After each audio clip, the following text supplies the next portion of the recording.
Hindi natin alam kung kailan tayo makakaramdam ng tila wala ng pag-asa sa buhay hanggang sa maranasan natin 'to. Bigla kang tatanggalin sa trabaho dahil sa nalulugi na daw ang kumpanya na pinagtrabahuhan mo ng ilang taon. Tapos, sasabayan pa na matutuklasan mo ang boyfriend mo na may kaulayaw na ibang babae sa apartment niya. Nang isang araw ay surpresahin mo siyang bisitahin. At ang masama pa, yung babae ay best friend mo pa. Pagtapos ng ilang araw na pagmumukmok ay biglang pumasok sa isip ko ang mga obligasyon ko sa buhay. Kailangan kong magpakatatag dahil may umaasa pa sa akin. Ang nanay ko ng diabetic at ang dalawa kong kapatid na pinag-aaral ko sa kolehiyo. Ngayon ay di ko na alam kung paano pa sila masusustentuhan dahil wala na nga akong trabaho. Ilang resume na rin ang pinasa ko online at ilang araw na rin akong tambay dito sa bahay. Kailangan ko pang magbayad ng tubig at kuryente namin. Konti na lang ang natitira sa ipon ko.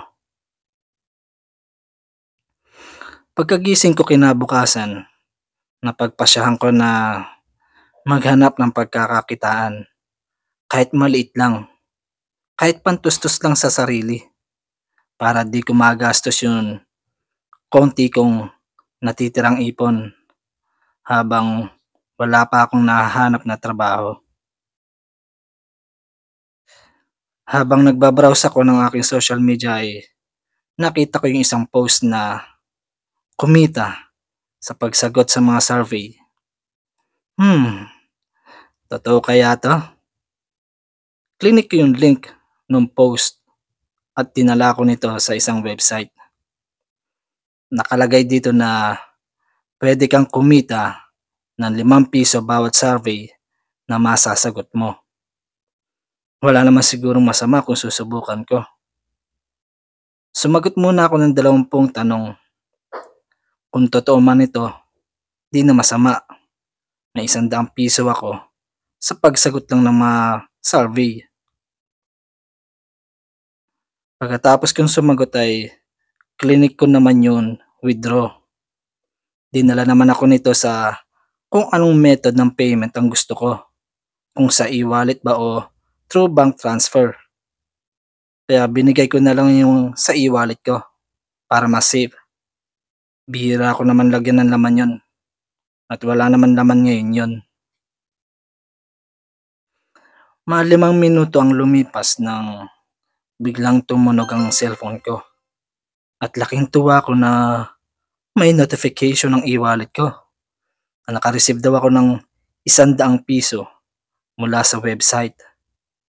Hanggang tenga ang ngiti ko, kaya kagad akong bumalik sa harap ng laptop at dali-dali kong binuksan uli yung website. Di naman mahirap sumagot sa mga survey. Mga pangkaraniwang tanong lang tungkol sa produkto sa bahay, mga pagkain, mga cosmetics, tungkol sa sasakyan, etc. etc. Kumpanya siguro ang nagpagawa ng mga survey na to para malaman nila kung patok ba yung mga produkto nila. Sa totoo lang, wala naman akong pake sa mga sagot ko at yung iba dito ay di ko naman talaga ginagamit. Basta click lang ako ng click sa mga choices sa survey. Sa pangatlong araw ko ng pagsagot dito, kumita na rin siguro ako ng ilang libo dahil maglalaan ka ng 3 oras bawat araw sa pagsagot sa mga survey. May time limit pa silang nilagay napakadadali lang naman ng mga tanong at halos paulit-ulit lang. Nagtatapon lang ata ng pera yung gumawa nito. Pero okay lang yun. Pabor sa akin yun. Sana habang buhay na to, dahil daig pa nito ang may trabaho. Nasa bahay ka lang. Habang kumikita pa ako dito ay lulubos-lubusin ko na dahil baka biglang mawala. Habang tahimik na ang mundo dahil 11:11 na rin ng gabi nun at 1 oras na lang ang natitira sa akin para sumagot dito ay may biglang nag-pop up sa sulok ng website. Isang advertisement, maliit na advertisement at nagbiblink pa. Itim ang kulay ng font nito at may pulang background at sa bandang taas nito ay may nakalagay na gusto mo bang kumita ng mas malaki?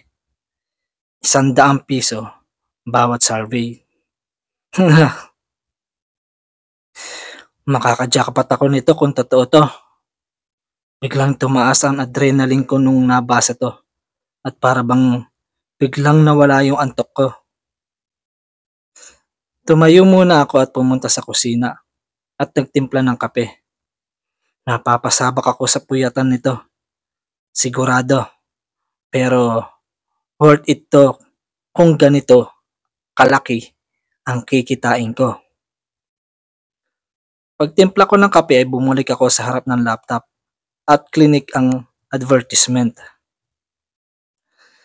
Yung unang mga tanong ay di katulad ng survey na sinagutan ko kanina. Hindi na ito tungkol sa mga produkto, kundi tungkol na sa personal na mga bagay. Siguro, data collection to para sa mga tao. Pangalan, edad, kasarian, trabaho, pati height at weight ay tinanong din. Parang resume lang yung sinagutan ko. Pagkatapos kong sagutan yung resume, ay survey, sumunod na sa tingin ko ang totoong mga tanong.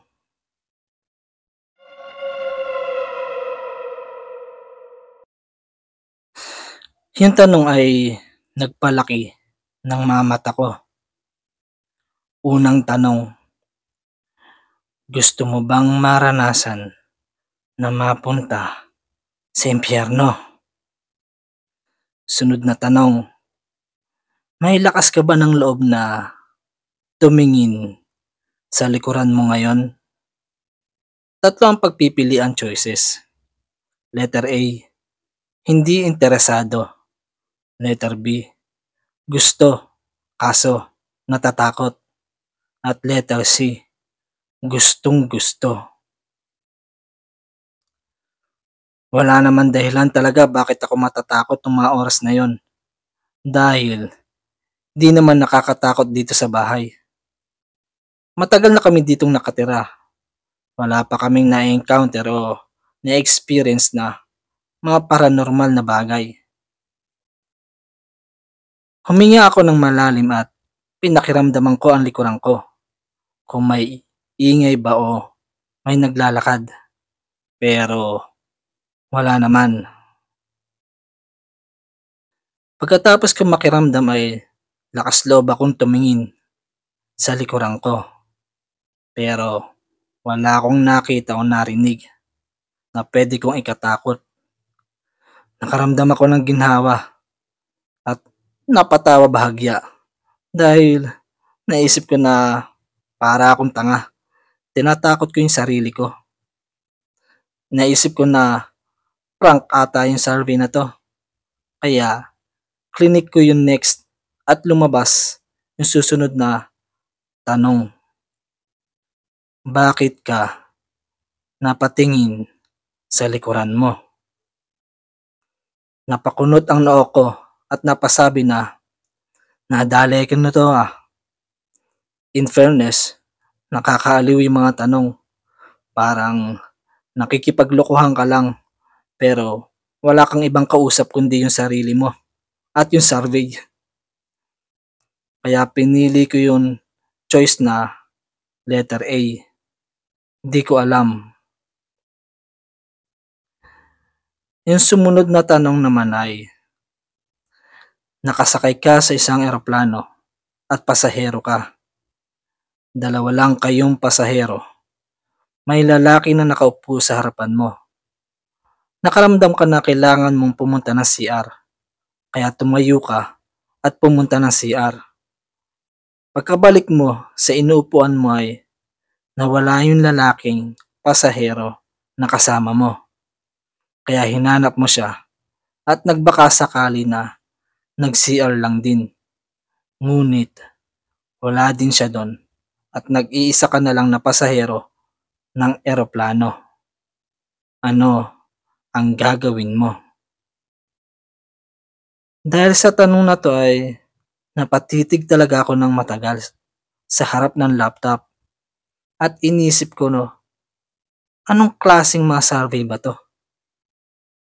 Pagkatapos ng ilang minuto ng pag-iisip, naisip ko na maaari ito ay isang personality test. Baka para sa mga estudyante ng psychology o para sa isang thesis na may connection sa pag-aaral sa mga ugali ng tao. Tulad nung una kong sagot, klinik ko ang letter A. Di ko alam. Totoo naman, di ko talaga alam. Paano mo naman sasagutin yung ganitong klaseng ng tanong? Yung sumunod na tanong ay lalong nagpa-weird sa akin. At ang tanong ay, nagising ka sa gitna ng isang kagubatan habang gabi at ang liwanag lang ng buwan ang nagbibigay aninag sa kapaligiran mo. Sa di kalayuan ay may nakita kang kubo. Bukas ang pinto nito at sa loob ay may matandang babae na nakangiti. Kinakawayan ka nito para pumasok. Papasok ka ba? Oo o hindi. Ipaliwanag ang sagot. Sa ilalim ng tanong ay may maliit na box para mag-type ka ng sagot mo. Siguro nga, isa itong personality test. Kaya sinagot ko ng oo at pinaliwanag ko na dahil di ko alam kung nasaan ako at gabi na. Kaya mas mainam na sumilong muna sa loob ng kubo. Habang tumatagal yung mga tanong ay pa-weird ng pa-weird. Di naman talaga nakakatakot pero may something sa mga tanong na mapapaisip ka. Kaya di ko mapigilan na hindi ipagpatuloy ang pagsagot. May kakaibang excitement at kuryosidad ang tumatakbo sa isip ko. Idagdag pa yung nakikita ko kung gaano kalaki ang kinikita ko sa pagsagot sa mga survey. Yung tanong na talagang napaisip ako ay, isang araw, nagising ka na may elevator sa bahay mo. Tuwing hating gabi ay bumubukas to. At tuwing lalapit ka dito, makikita mo ang sarili mo na nasa loob, nakatayo at nagtititigan kayo ng kamukha mo. Ipagwawalang bahala mo na lang ba na may kamukha ka o papasok ka ng loob ng elevator at papatayin mo siya para wala ka ng katulad. At yung tanong na nasa isang hotel ka, nasa loob ka ng kwarto, may katok ng katok sa bintana mo at pagsilip mo dito ay may nakita kang isang lalaki na walang mga mata. Dinikit nito ang bibig niya sa bintana at nabasa mo ang bukan ng labi niya na nagsasabi ng patayin mo yung babae na nasa loob ng banyo. Dalian mo. Susunod ka ba sa kanya? Yung tanong na ito ang pinaka ayaw ko. Nanonood ka ng TV kasama ang nanay mo. Sa isang eksena ng pelikula ay nakasama siya. Pinapatay siya ng isang estranghero na nakasuot ng maskara. Habang pinapanood niyo yung eksena ay tawa naman ang tawa ang nanay mo. Sa opinyon mo, dapat ka bang mangamba para sa nanay mo.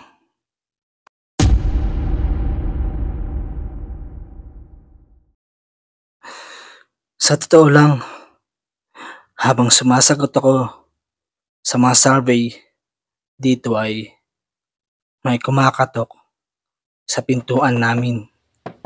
Ilang minuto makalipas kung simulan na sumagot dito.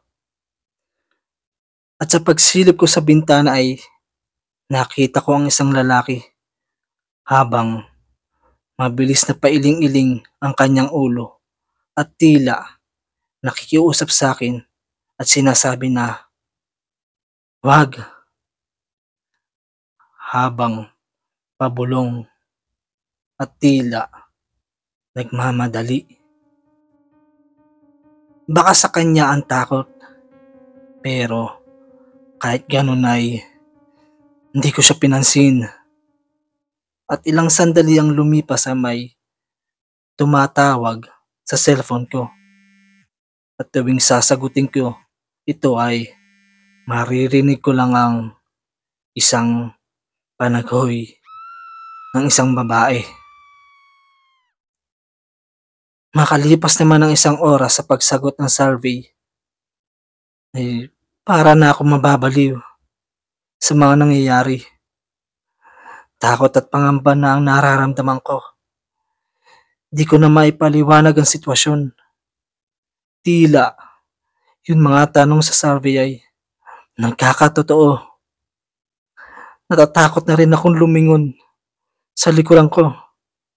Kahit alam ko na wala naman dapat ikatakot dahil bahay naman namin to. Napaigkad ako ng tila may ingay na nagmula sa loob ng banyo. Meron pilit pinipihit yung doorknob. Ngunit di siya makalabas. Kaya dahil sa takot ay hinarang ko yung sofa namin sa pintuan ng banyo. Pagbalik ko sa laptop ay klinik ko ang huling survey. At imbis na tanong ang lumabas ay tila isang babala ang nabasa ko. Huwag mo silang hayaang makapasok. Di sila mapagkakatiwalaan. Nung mabasa ko ito ay sunod-sunod na ang pagkatok sa pintuan at ang pagpihit ng doorknob ng banyo. Kahit natatakot ako ay lumapit ako sa bintana namin upang silipin kung sino'y nasa labas. Nang makita ko na isang babae ang nasa pintuan. Mukhang kasing edad ko lang siya, na pang opisina pa siya. At nang mapatitig siya sa akin ay may kinuha siya sa bulsa niya at may inilabas na papel na may nakasulat na kasinungalingan, lumabas ka sa bahay niyo, dalian mo. Isang oras na ang nakakalipas, nang huli akong sumilip sa bintana at yung babae ay nandun pa rin. Nakikita ko yung anino niya sa bintana namin na pabalik-balik. At sa loob naman ng banyo ay may naririnig ako na tila umuungol na halimaw. Di ko na alam ang gagawin ko. Di ko na alam kung sino ang susundin ko. Yung babae ba na nasa labas ng bahay namin o yung babala na galing sa huling survey. Naging mas masaklap pa ngayon ang sitwasyon ko kesa nung nakaraang mga araw. Sana pala di na lang ako sumagot ng survey.